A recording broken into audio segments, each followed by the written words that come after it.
for the week, and then teams can kind of go back and VOD review throughout the week and try and come back strong for week 2, or I guess keep up the form that maybe they've developed through week 1. It's generally over in a bit of a flash, Jordan, these PCS events. You do get a decent amount of games these days, but they're still played in a very, very hurried manner, aren't they? So you don't get too many opportunities, too many chances. You've really got to take the chance that you get here. And honestly, the door has been left open. I will say this. The lead that Cerberus had, Jordan, it looked like that the door was going to be slammed shut after round 6. And they have just kind of gone to sleep and allowed that door to stay open. So your day trades, your T5s, your Bureau Rams, your SGDs, all still a really, really good chance of even winning this event to get the win that they did. So sometimes it's not all about that circle feed, but what's going on here? This is a little bit surprising. Shen and Canaxi, and I've got Canaxi on my fantasy here, so I'm not looking good. I'm probably going to be a little bit biased, but Shen, go away. Shoo, get out of here. Please leave him alone. And Canaxi's got no idea. This is like a horror movie for Buriram fans, because Shen is going to find this kill. There is no chance that Canaxi stays alive. Once he gets into that driver's seat, doesn't even have to. Oh, Shen just takes the shot, gets the down, he'll get the kill. And SGD's on the way too. The rest of the SGD members are here. There was no way Canaxi gets out alive. So that is a big loss for Buriram. Ion, but... Oh, they are crossing. They're dead. Still that bridge camp is happening. Double nades from Patton Pong and Ranger X as well. They're holding on to it. Look at this. This is going to be fantastic. Well, they've thrown them a little early. They didn't cook them much, actually. They've almost timed it pretty well. A little bit of a slide, but they do lose one. Delta Mix and Tede both down. Trek is sort of just backed up on the bridge. I think he's put the vehicle in reverse. Man, actually, not bad to stay alive there and do some damage out the back, but he couldn't even get it down for it. 3 easy kills for Teraton 5. Their game done, but we turn our attention to AAP and the Expendables. 2 teams that are fighting for that PGC spot. And this could be a big fight. What a quick spray from CJ on top of the roof. Clean onto Ninja 2K. He's acting like the ninja at the moment. Nice nade outside of the window. Flash has a bit of an overview of this exact fight that is taking place for Day Trade. They can maybe try and get a kill or 2, but I don't think it'll happen. Inside of the warehouse is where the rest of this fight is going to take place. Yeah, who crashed who? I have no idea. Both teams last time we checked were just sitting in the field above this compound, but it looks like they've both gone for it at the same time. And that's gone horribly wrong for Archangel Predator. Mad Dog's on the floor. He's going to be done. It's just CJ and Nan. The Expendables have lost members as well, and now Nordra from Buriram is getting involved. This is a death sentence for all teams involved, at least inside of the compound. Both Day Trade and Buriram are quite happy with what they're seeing. Oh, Nan's gone. Here we go again. Yeah, and there's Flash. Done. At the moment, but this might be the game they call off. Yeah, I mean, I think X-Cruise is a big loss for them, to be honest. He sort of has felt like the partner in crime with Patton Pong. We'll hold that for the moment, though, because Icarus are on their way in. Rossiter Jr. and Patton Pong able to combine for a few frags already. Rossiter Jr. down to 11, but a big peak, and again, and again, and again, Xenox. It's Patton Pong that comes up massive for Teraton 5. He is having a stellar tournament, and that's just another example of it.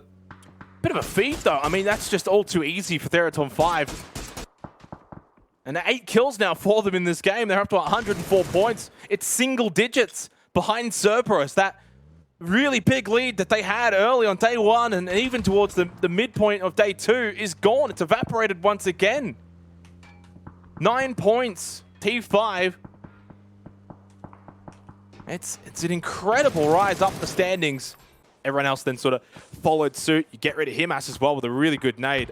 And Bliss have actually, this is probably the best fight I've seen from them this weekend. And especially considering the opponent that they're doing against. Neil T getting that knock really didn't help them either. And Cerberus have just kind of been out-positioned here, outplayed. But Sololzi, good peek from the tree, catches Monty napping. He gets a second one onto Insight. What a turnaround here from Cerberus. Bliss are gone. They've just been annihilated. Sololzi and Tycon completely dismantled Team Bliss. It was looking so good for them. Great positioning, great play, but it all comes undone. Full credit to Cerberus in that fight. I think there might have been a huge whiff in there from 1 or 2 of the Team Bliss players, but also a bit of assistance came through from Day Trade by the looks of things. Here's a replay of Teraton 5 defending against the breach of Icarus. But yeah, I mean, that's the kind of fight that should be going the way of Team Bliss, and if they were to be a team to challenge towards the top end. They need to be winning that. It's clean with his shots with the barrel. And obviously we know what Tycon has been capable of. He is the lobby leader in terms of kills. Moving over to SGD and Buriram very quickly. Nordra and Edie both low. They can't even get into this fight. It's over before it's even started for Buriram. They did not even get involved. SGD just get a feed. 7 kills, easy as you like, up into the top 4. They overtake Buriram as well with that team fight. And Pete finds an easy kill onto Diane. It's PMA and NGE once again fighting each other. Tycon, well, he just got caught napping there. Young P. Can he get away from Solalzi making the push? He's getting shot as well from a long distance away. Flashed himself momentarily. Still should get the kill anyway. Young B, though, wins that one. And Cerberus are gone in 10th. Is their Erangel game plan? Who's shot calling for them on this map? How have you got yourself this far out on the edge? Still, certainly you can crush compounds. There's plenty still, in fact. You can rotate out towards the eastern side, push up the hill, especially if you've scouted that properly. And they've just somehow smoked themselves. Don't do it. Don't breach turret on 5. It can't work. No, surely not again. Not another team. Well, he actually loses that, and Rain and Kang have done a really good job. Full credit, and there's the crash from Daytrade. That's better. Be a little bit aggressive. They do lose Flash, though, to Teddy, who actually dies to KM99. But at least it's something. It's proactiveness from Daytrade, rather than sitting out in the field, getting peppered. They made a play. Hasn't quite worked out all that well, but still 3 kills into the top 8. It's a somewhat better performance on Erangel for what has been a disaster map for them. Where do they go from here, though? Are they even in the zone there? Maybe just. They can play the backside of this house, but PMA really do not want to let them live here. I mean, Daytrade's going to be a big problem, big thorn in the side of PMA if they're allowed to live. Kind of tough for them to push out here and try to challenge them, though. Look at all the util that's being tossed in. Neurons is doing it. Chills has got himself another nade. Like, how many pieces of util have these guys got? Daytrade on for a 2v3.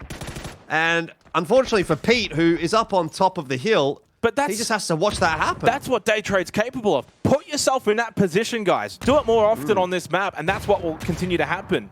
Position well, get yourself into these kind of fights, and you'll be able to win. And you saw it there as SGD are just cleaning the lobby in this game. I mean, they haven't really had a full-on fight that's a pretty even fight. They've kind of been fed a couple of kills, but, I mean, you take it. It's going to be a 4-on-4. Have to think. I don't think Leo's going to get the double kill here. Yeah, should get it done pretty comfortably. Not too bad of a shout, though, from Origami Orangutans. They get 3 kills, take a 5th place. Keeps that scoreboard ticking over. They're still maintaining a top 8 position. That could have been some very important shots through from Skeet if he would have connected one more onto Leo. Put it into a 4-on-3. Makes it winnable for MSC, who really would love some points at the moment. Shendo, he strikes, finds another timing, and that's another kill on the board. Secured. MSC will not be getting that res. They've got more to worry about as well, because from the future and NGE are also still fighting. Shen, very lucky to survive against that grenade. Particularly do or die now for Julio and Jowman. Job jab. They need to get the first down. They need to get on top of SGD. Julio fires the first couple of shots, but Jervis now a little bit closer than I think Julio even actually realized. Nice break from Jervis, but it's Jowman, the savior, from above. Gets the down, traded though immediately by Shen. And remember, SGD, they have the numbers. It was a 4-on-3 when this started, and MSC make that 0. This is winnable for NGE. Can NGE actually find the kill onto Sophia? Going for the revive. Young P, he's trying to push over. He can't find him though. I think the revive will be successful. Young P still might only be 2v2. They don't know. Well, they've got to move. They've got to go. This is your best chance, Young B and Neil T. They've heard where those shots are coming from. They have to go, if nothing else, they've checked to everywhere secure but another the couple spot. of kill points. They've checked everywhere but the spot that SGD are actually located. Oh, that's a big knock from Neil T, though. Jervis goes straight back down after getting picked back up, and he's going to be bleeding quick now. That is at least his 2nd knock, possibly more. Shen was finished off as well, so best case scenario for SGD, it's going to be a 3-on-2 if they can get the res onto Jervis, but that would be pretty egregious for NGE to allow. And indeed, it ends up being 2-on-2 with NGE having better circle positioning and high ground. SGD may well lose this game still. They've lost complete knowledge of Sophia's position. I think Leo's spot might still be known. And obviously for SGD, they very much know where NGE are located at the top of this hill. So they've got good peak options here. The biggest question mark for me is Sophia. Where does he eventually sort of pop out from? And can he get the full wrap and to get a little bit more of a high ground? These smokes actually, I think, might even help SGD in the long run.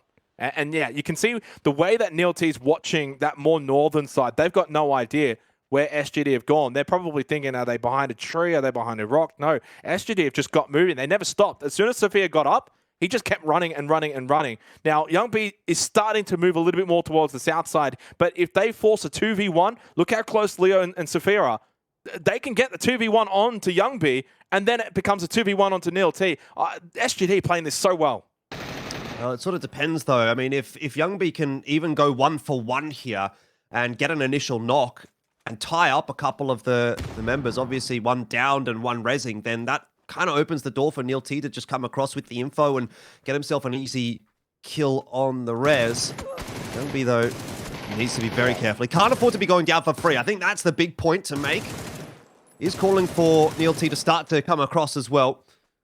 He's seen them pushing across as well. NeilT just has to get himself into the mix. Sophia is the difference maker for SGD. And as you say, now it's Neil in the 1-on-2. Yeah, and Neil shot, so they know where he is as well. His position's known. They know he's at that tree or in and around it. Sophia pushes up with the flashes.